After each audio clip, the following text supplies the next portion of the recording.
Hi, I'm Brad of Brad's Vintage Collection, and today I am sharing part 3 of my 1961 Hall of Fame run. I did part 2 a couple days ago and part 1 a few days before that, so hopefully you've watched the first 2 videos and enjoyed them. If you haven't watched the first 2 and you like this one, please go back and watch those first 2 videos. I split the 61 Hall of Fame run into 4 parts because of the size of the set. There's 84 Hall of Famers, and I have 87 cards because I included the 3 Marises because you can't do 61 without Roger Maris. So without further ado, I'll turn the camera around and show the third 21 cards from the 1961 Hall of Fame set from my Hall of Fame run.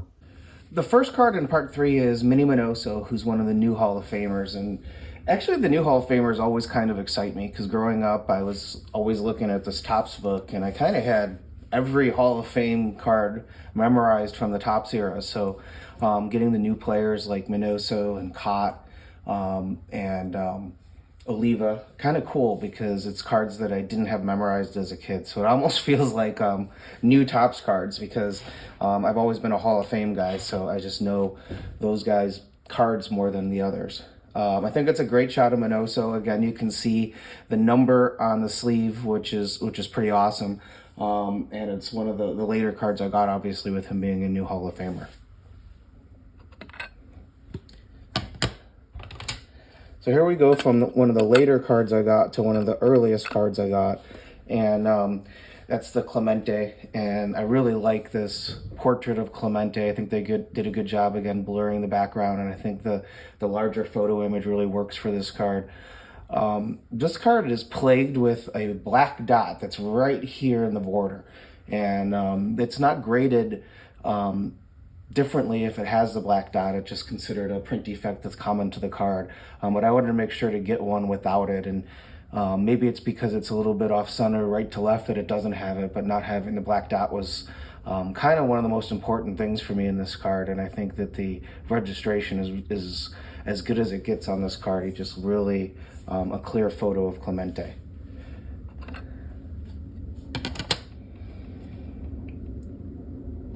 This starts the Baseball Thrills subset, and the first one is Ruth, commemorating him hitting 60 home runs. This one's a really tough card to find, and it's to me one of the toughest in the set. I looked for a long time for this card, and I went to a national with this being one of my primary cards that I wanted. And I actually found it the last day of a Chicago National that I was going. I didn't go on Sunday that year, so it was a Saturday. And last table that I went to, and I didn't have a lot of money left with me, but I had enough for this card and one more from the dealer. And when I looked through the 61s, I was shocked at the the very last vintage table that I went to had a really nice Ruth. So was excited to get this one. It's really a tough card, and it's sneaky expensive for what it is. It's not a playing days Ruth, but it's a really nice image of him. And if you're not going to get playing days, I think this is the best of the Topps Ruth cards that they've made over the years.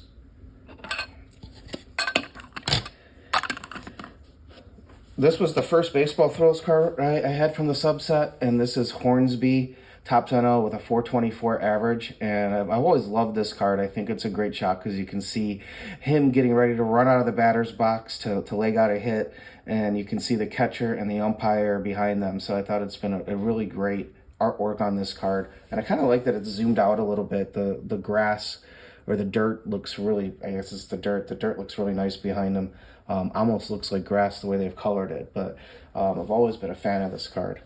And I'll just show the backs. So the way the backs look on these cards, it's like a newspaper, and then it has the headline and then an article about the feet on the front. And the write-ups are really good on these. I've read all these and find them very interesting. Here we commemorate kind of the only sort of bittersweet thing. It's when Gehrig ended his streak of 2130 games. The Iron Man ending his streak is definitely a historic moment, and unfortunately his health didn't last too long after that. So this kind of is a bittersweet card in the Baseball Thrills set, but I think it's a really nice image of Gehrig.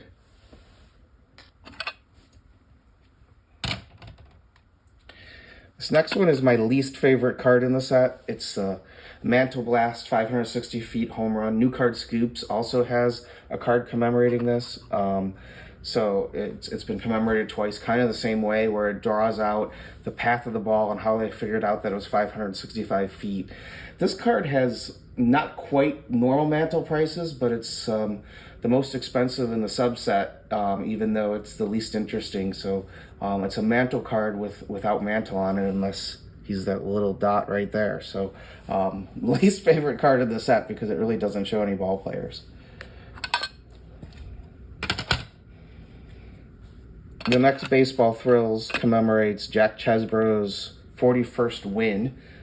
So back in the pre-war era, there's a 40-game winner. Now we don't even really have 20-game winners anymore. So baseball has really changed. And it was kind of more like women's softball, where with the pitchers pitching much more often back in the early days, as you know. So 41 wins is something that, honestly, I hadn't known much about Jack Chesborough before this card, and I went to Baseball Reference and researched him, and he was quite a pitcher. But 41 wins in a season is something.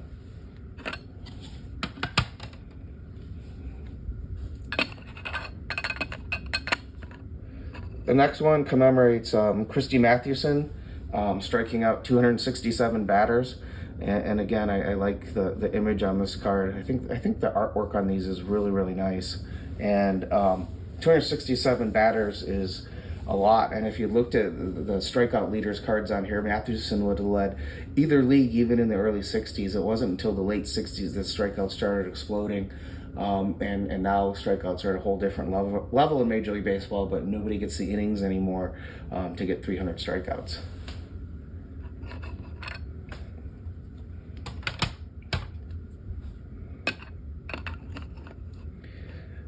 Now here's Walter Johnson. Walter Johnson is commemorated in this card for hurling 3 shutouts in 4 days. Quite a feat for Johnson.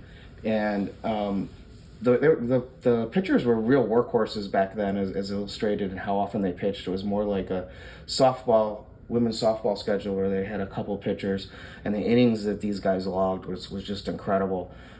Something that we'll never see again, 3 shutouts in 4 days. So that ends the Baseball Thrills, so we get to the regular cards.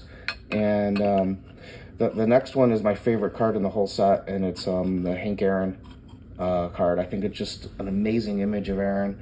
And I think this is one of 2 BBG cards I think I have in the 61 run. I am completely slabnostic, so I have PSA, I have SGC, and I have BBG. And BBG actually was the strictest of the 3 graders in the era where they had these gold labels. And if you look, these had the subgrades on the back. Let's see if I can get it to focus.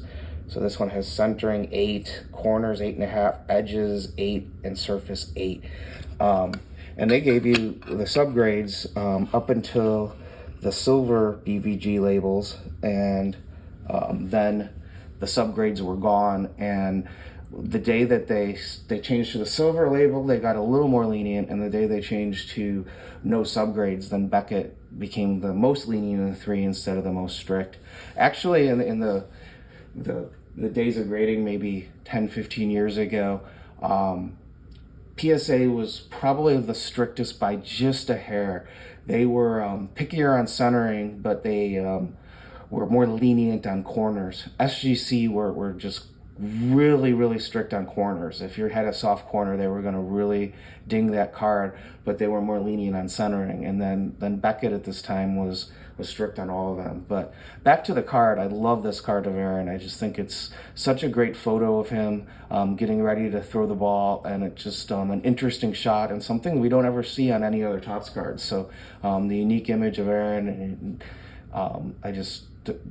the uniform and the look on his face and the way the card's centered and the big photo real estate, that this card's one of the perfect baseball cards in my mind.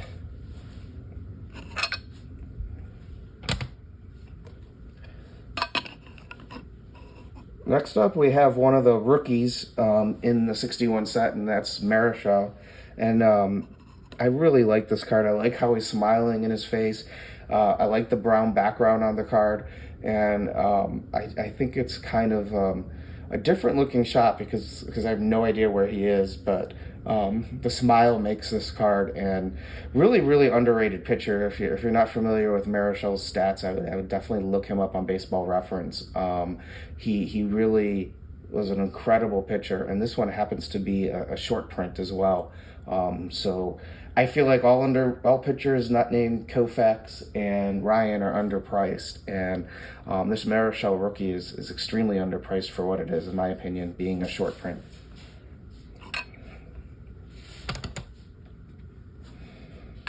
Next card in the set is the Yogi, and this is probably the one that I am looking most to downgrade a little bit. This card's gone up, I think, 6x since I bought it, and it's become a very expensive card in a 9, and for what it goes for now, there's some other things in my collection that I need that I'd probably rather have, so I'm on the hunt for the right 8 or 8.5 or even a 7 or 7.5 of the Yogi to put in the set, and this one I'm probably going to part with at some point when I find the right Yogi card. The 60s PSA 9s have just really gone up in price to a point where I would never pay what they're going for today, and so I think the ones that really seem like they've shot up, I'll probably downgrade in this set and some of my other sets are Hall of Fame runs, and use them to fill in some of the holes that I have. So love this Yogi card. Very proud to have it, but it's one that I may not keep just because of how expensive it's gotten.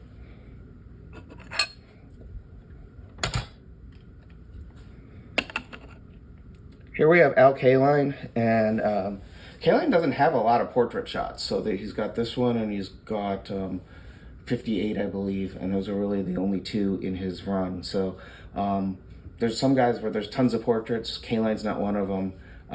This card's never been my favorite just because of the white showing in the hat. It almost looks like he's either got a headband on underneath it or his hat isn't, the insert in his hat isn't pulled up correctly. So for some reason that's always bothered me on this card and distracted me from the image. So while Kaline doesn't have a lot of portraits, I don't think this is the one to write home about, but I do like Al Kaline a lot, and I think that I was proud to find this one.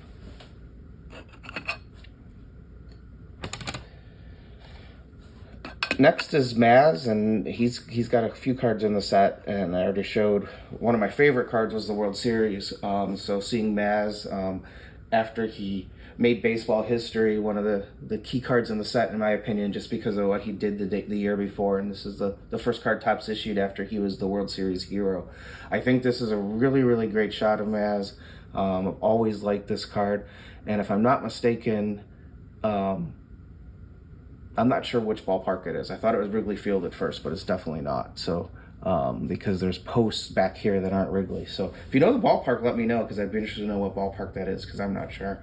But I really like that image of Maz. And I like the color match the Pirates have with the yellow on the bottom. So I think all the Pirate players really look nice in 61.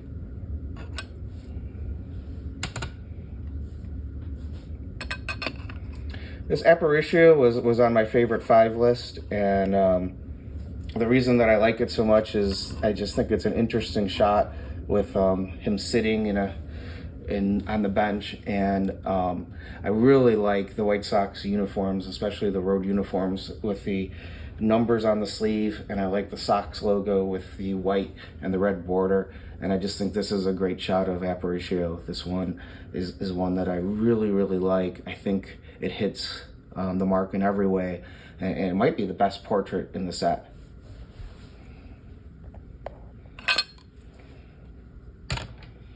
This was the first card I bought from 61, so this is the card that started this whole run, and I was amazed at how cheap I could get a Duke Snider card that looked this nice.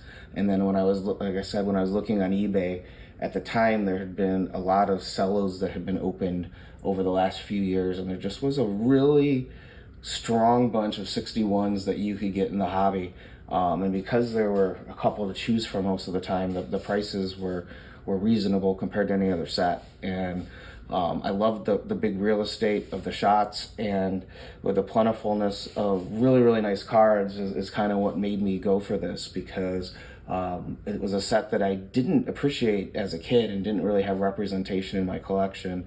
I think I only had one that was the Eddie Matthews, and so they were all new cards to me, and I really fell in love with the 61 set, and it started with this Snyder card.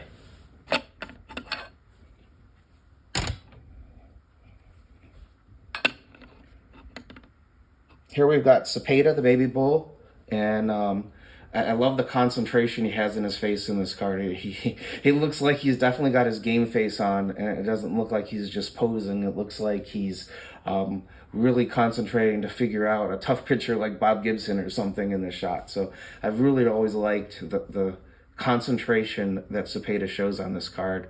And I think the framing is really nice on it.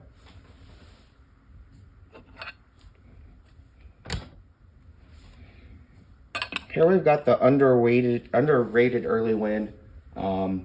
Really a good pitcher that nobody ever talks about. And I've got most of his cards just because they're reasonably priced for the Hall of Famers, and it doesn't seem like he's very popular.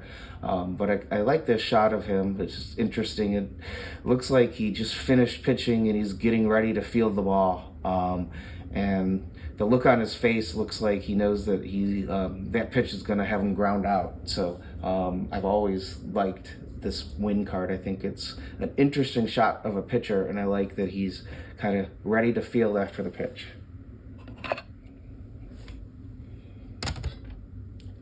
This is the one card that I want to replace because I'm not happy with it.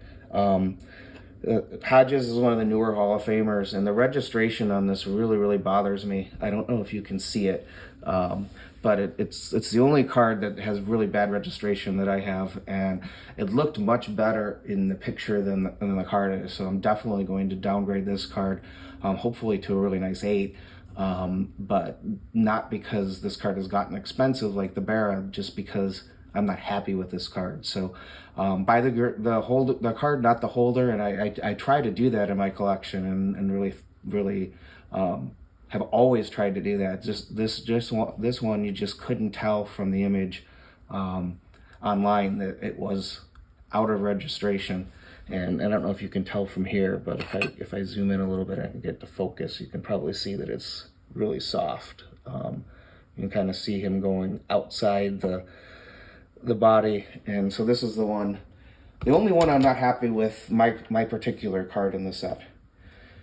Now we start the MVPs, and the MVP cards to me is one of the best subsets in 61, and part of the reason there's so many cards in 61 was they have the All-Stars, the MVPs, and the Baseball Thrills. That's how we get up to 87 Hall of Famers, and they did a really nice job. The American Leaguers are in red, and the National Leaguers are in blue. And I think the pictures really pop with both backgrounds. But they're tough cards because Topps had a little bit difficulty printing, especially the blue. There's a lot of white dots in the background, just a lot of print dots, a lot of snow. And so when I was looking for the MVP cards, my focus was to find all of them without any snow. So this one commemorates Phil Rizzuto's 59 MVP season. And the fronts are great, but the backs, I would rather have a better write-up on their season. It just kind of like, they went with an ornate back with the American League Most Valuable Player and the year. It's 1950, not 1959. I think I might have said 1959. But I really wish they had more of a write-up. This one just says, Phil's spirited play and hustle earned him the MVP award in 1950. The Yankees scooter, who was once turned down by the Dodgers and Giants as being too small, hit a solid .324. So it doesn't really tell you a lot about the season. So if I were designing these cards, the ornate logo would go, and information and stats and stuff would be added to it. But the fronts, I don't think they could do much better. So this is the Berra, and this commemorates his 3 MVPs at the time, 51, 54, and 55. So 3-time MVP Yogi Berra, just an amazing player. And there's the Yankee tax on all players, but I think on Berra, I think it's lower than it is on a lot of Yankees, and I think he's fairly priced. And I don't know that I can say that for Mantle or Ford compared to other players that are similar, but Berra, I feel like, has always been kind of fairly priced. So this is the last card of this run for part 3. I'll turn the camera back around. So that was part 3 of my 1961 Hall of Fame run series. These were the third 21 cards, and I really enjoyed showing those cards and talking about them. I hope you enjoyed seeing them. If you're enjoying this series and you haven't subscribed, please consider hitting the subscribe button. If this was the first in the series you watched and you like the other 2, please go back and watch them. I'm Brad's Vintage Hall of Fame collection. And remember, if you're not excited to add the card to your collection, you bought the wrong card. Thanks for watching.